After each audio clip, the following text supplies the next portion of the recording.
Fıstık harman, orman, eker biçer eder harman, verseler naz diyarımı, o gün olur bana bayram dedi ya, ulan bu adam da mı sevdalı? Acaba bu çoban nereli? Hemen sazımı açtım, ben de taşın üstüne oturdum, aldım ben.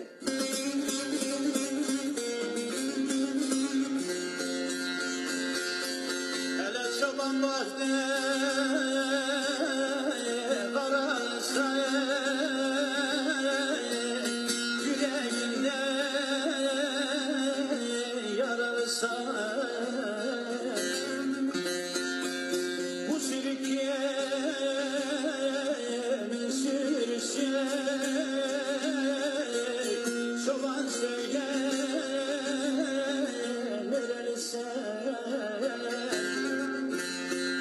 kimin sürüsü? Söyle çoban nerelisin? Niye sordum? Acaba bir başka köyün sürüsü mü diye aldı çoban cevap veriyordu.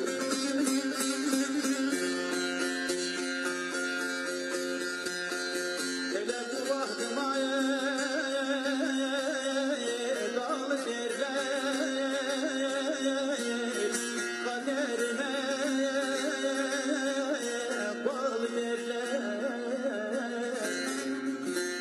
Benim köye hava verdi, bana Türkmen oğlu derler. Benim köye beş pınarlar, bana çoban mehederler. Adres tamamladı. Bu Vaga verliydi. Ulan he, buna ben bildiğimi söylesem acaba kızar mı, ama dedim kızarsa da kızsın. Aldım ben.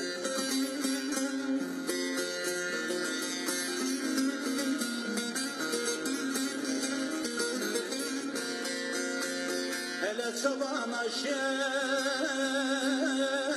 olan eyler, sazı çalar, türkü söyler. Sizin köyde bir yar sevdim, bilmem bana ne diyerler. Hele sizin köy